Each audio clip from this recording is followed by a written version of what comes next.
دیکھیے پہلی بات تو عقل جو ہے کہ وہ جس عصمت اور عفت کا تقاضا کرتی ہے،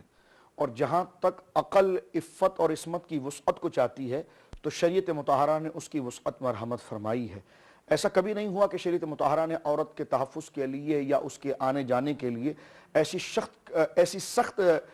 شرائط لگا دی ہوں کہ جناب جو اس کی عفت و پارسائی اور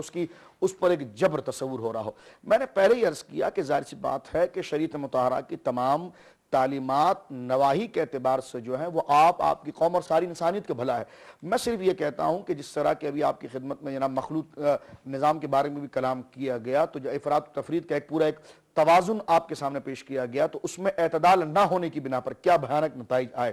میں اب بھی یہ کہتا ہوں کہ جناب اس قسم کی باتیں، یعنی جس طرح کہ آپ نے لباس وغیرہ کی بات کی ہے، کیا اس سے معاشرے کے اندر ایک بہتری پیدا ہوتی ہے یا بربریت پیدا ہوتی ہے، یا اس کے اندر جناب جو شرم اور حمیت اور غیرت کا جنازہ نکل جاتا ہے؟ شرم اور